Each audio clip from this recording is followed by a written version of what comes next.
नमस्कार, मैं सौरभ आपका स्वागत करता हूँ आपके चैनल एडवोकेट सौरभ के खिलाफ। तो बात करेंगे ऐसे 4 टॉपिक पे बात करेंगे जहाँ पे आपको कतई ये गलती नहीं करनी है कोर्ट में मेंटेनेंस के केस में। जब भी आपकी वाइफ ने आप पे मेंटेनेंस की डिमांड की हो या फिर मेंटेनेंस का केस आप पे किया है तो आपको ये गलती नहीं करनी है। ऐसे 4 मेन टॉपिक पे बात होगी कि जब भी आपका ट्रायल चल रहा है, आप जज साहब के सामने आ रहे हैं, वाद प्रतिवाद हो रहा है दोनों पक्षों के बीच में, तो ये 4 गलतियां आपको नहीं करनी है। जज साहब आपसे जब भी कोई भी सवाल पूछे तो आपको ऐसे ऐसे ही इसके जवाब देने हैं। अगर चैनल में नए तो सब्सक्राइब कर लीजिए, लाइक कर दीजिए और शेयर कर दीजिए। आते हैं पॉइंट नंबर 1। अगर आपकी मेंटेनेंस डिसाइड हो रही है जज के सामने, अगर जज साहब आपकी मेंटेनेंस डिसाइड कर रहे हैं तो मेंटेनेंस डिसाइड करने के लिए आपका जो भी बैकग्राउंड है, यानी कि आपकी लायबिलिटी, आप कितना कमाते हैं, कितनी आपकी एसेट्स हैं, कितनी आपकी प्रॉपर्टी है, इसी के बेस पे आपकी मेंटेनेंस डिसाइड होती है। अगर आप 10 लाख कमाते हैं तो शायद 1 लाख हो सकती है, और अगर आप 1 लाख कमाते हैं तो शायद आपकी 10,000 में मेंटेनेंस हो सकती है। ये मैंने ऐसे एग्जाम्पल और उदाहरण के रूप में आपको दिया है।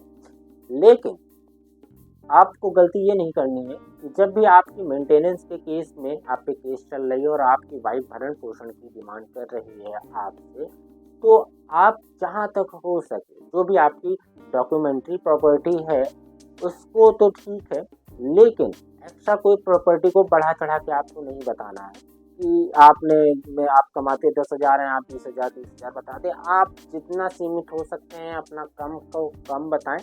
अगर लीगल रूप से, यानी कि बैंक अकाउंट में आपके वो ट्रांजैक्शन या किसी भी प्रकार के अन्य जो आपकी एसेट्स है वो नहीं दिख रहे हैं तो बिल्कुल ना। दूसरे पॉइंट पे आए तो दूसरा पॉइंट में आपको जज साहब को ये यकीन दिलाना है कि आप वाइफ को रखना चाहते हैं, क्योंकि आप सेक्शन 9 लगा चुके हैं कि आप तो वाइफ को रखना चाह रहे हैं, लेकिन वाइफ ही आपके साथ नहीं रहना चाह रहे हैं। आपने सेक्शन 9 भी लगाया, आपने कानूनन अधिकार के तहत अपनी वाइफ को वापस बुलाने के लिए बड़ी कोशिश की, लेकिन वाइफ आने को नाम नहीं ले रही है। वो कह रही है कि मैं अब आपके साथ नहीं रहना चाहती हूँ, आप मुझे नहीं पसंद है। तो यहाँ पे जज साहब जरूर देखेंगे, कोर्ट ये देखता है कि यहाँ वाइफ नहीं रहना चाह रही है तो कम से कम मेंटेनेंस इसको पारित की जाए या ऑर्डर की जाए, जो भी मेंटेनेंस। तीसरा सबसे बड़ा और वो रहेगा कि जो भी आपका खर्चे हैं, मीन्स खर्चे, तीसरा पॉइंट यही आएगा कि जो आपके खर्चे हैं, यानी कि आपका डे बाई डे, यानी कि आप जिस घर में रहते हैं उसका रेंट, आपका खुद का भी तो हाउस टैक्स, पानी का बिल, बिजली का बिल, दूध का बिल, और अगर आपके गार्जियंस हैं तो गार्जियंस के खर्चे और जो भी उनकी दवाइयों में खर्चे आते हैं। अगर आपके बच्चे भी हैं और आपके पास एक है, आपके पास वाइफ के पास एक है, तो आप एक का भी अगर खर्चा कर रहे हैं तो उसके खर्चे, वाइफ के खर्चे, वाइफ तो नहीं है माफ़ कीजिएगा, आपका अगर कोई बहन है तो बहन के खर्चे, खुद के खर्चे, ऑफिस आना जाना, और साथ में ये जो केस इन्होंने किए हुए हैं इतने झूठे झूठे जो 2 साल से आपको लड़ा रही है, इन सारे एक्सपेंसेस को, वकील की फीस, हर पेशी पे खर्चा, सब कुछ आपको बाखूबी लिख के दिखाना होगा। और आपको ये तैयार रखना होगा जब भी मेंटेनेंस में आपका ऑर्डर होने वाला हो कि आप जब आपको दिखाएं कि इतने इतने मेरे खर्चे ऑलरेडी हैं,